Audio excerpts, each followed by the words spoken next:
Halo, pada saat ini saya akan merayakan pemeriksaan fisik neurologis kepada anak.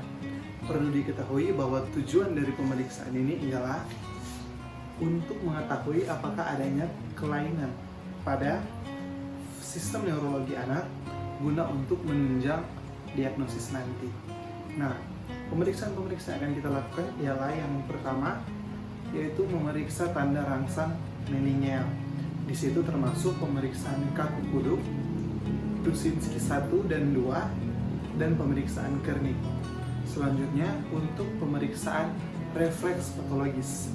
Yang pertama kita akan melakukan pemeriksaan Babinski, Chadok, Oppenheim, Gordon, Schaeffer, dan yang terakhir Hoffman. Setelah memahami ini, yuk kita lanjut ke pemeriksaan. Halo Bapak, perkenalkan nama saya Dr. Andi. Saya dokter anak yang sedang bertugas pada saat ini. Kalau boleh tahu dengan Bapak siapa? Halo dokter, dengan Bapak Tony.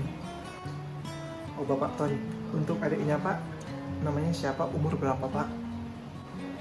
Oh iya dok, ini dengan adik Putri, 4 tahun dok. Oh adik Putri umur 4 tahun, oh iya Pak. Ada keluhan apa Pak adik Putri Pak? Iya dok, ini tadi malam udah kejang dok.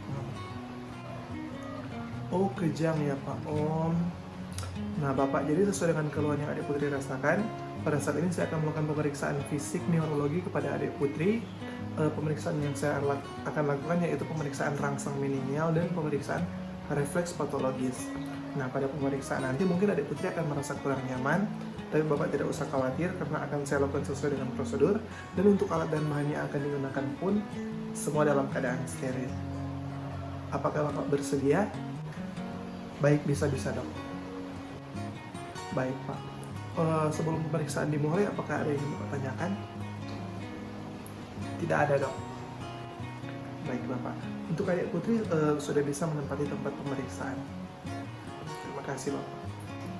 Terima kasih dok. Alat dan bahan yang digunakan yang pertama adalah APD dan yang kedua adalah palu refleks.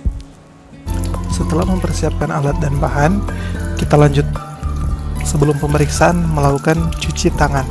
Untuk cuci tangan harus mengikuti kriteria dari WHO, yaitu 6 langkah dan menggunakan sabun sambil dilakukan di bawah air yang mengalir.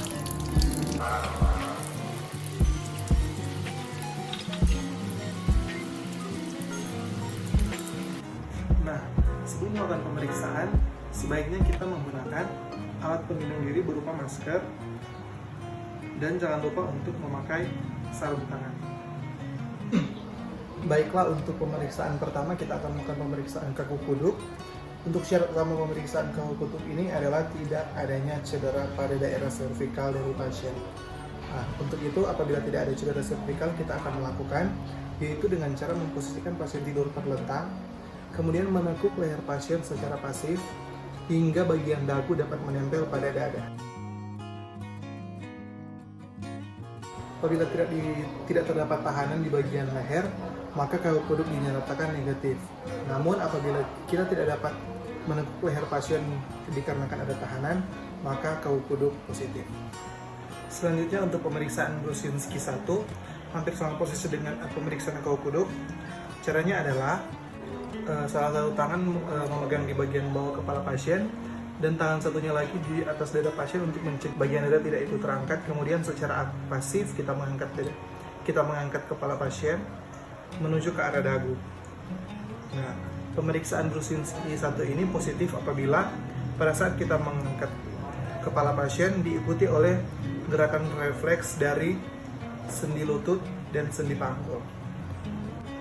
Selanjutnya pemeriksaan Kernig. Pemeriksaan Kernig ini pasien dalam keadaan tidur terlentang. Kemudian kita akan menfleksikan sendi panggul tegak lurus 90 derajat dengan tubuh. Ini adalah tungkai atas dan tungkai bawah pada posisi tegak lurus pula.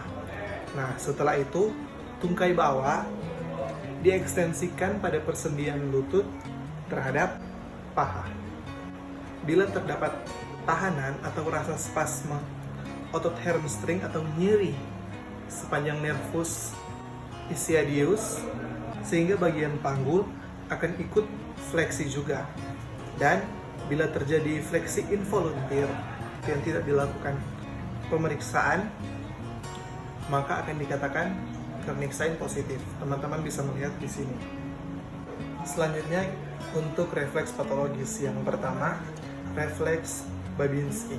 Nah, refleks Babinski ini kita akan menggunakan alat yaitu hammer reflex, itu dengan cara menggoreskan permukaan plantar telapak kaki bagian lateral dari posterior ke anterior.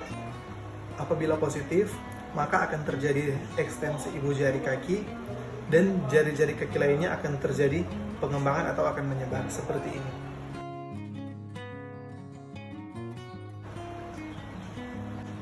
Selanjutnya refleks cadong. Pemeriksaan cadong ini kita akan melakukan penggoresan kulit di bagian dorsum pedis, bagian lateral sekitar malleus lateralis dari posterior ke anterior. Nah, apabila positif, maka akan muncul refleks seperti pada pemeriksaan Babinski tadi, yaitu ibu jari akan mengalami ekstensi dan jari-jari kaki lain akan mengalami pengembangan. Selanjutnya untuk refleks Oppenheim, kita akan melakukan penggoresan sepanjang tepi tulang tibia dari atas ke bawah dengan menggunakan kedua jari telunjuk dan jari tengah seperti ini. Kemudian kita akan menggoreskan dari atas, bisa lihat di sini, kita akan menggoreskan dari atas ke bawah. Refleksnya seperti Babinski, yaitu ibu jari akan mengalami ekstensi dan jari-jari lain akan mengembang. Nah, selanjutnya untuk pemeriksaan Gordon. Pemeriksaan Gordon ini kita akan meremas otot gastromenius. Setelah kita remas, apabila positif, refleks seperti pemeriksaan Babinski tadi. Selanjutnya untuk Skiver. Nah, pemeriksaan Skiver ini kita akan meremas atau istilahnya kita akan mencubit dengan kuat tenor Achilles. Nah, positif bila muncul refleks seperti refleks Babinski tadi. Selanjutnya terakhir yaitu pemeriksaan refleks Hoffman. Pemeriksaannya yaitu dengan memberikan ketukan pada plantar terakhir jari ketiga. Kemudian apabila positif akan muncul fleksi pada jari pertama dan kedua. Nah, setelah itu pemeriksaan sudah selesai, dapat menyampaikan kepada pasien bahwa pemeriksaan sudah selesai dan dapat mengenakan pakaian kembali. Kemudian saya akan mencuci tangan saya kembali.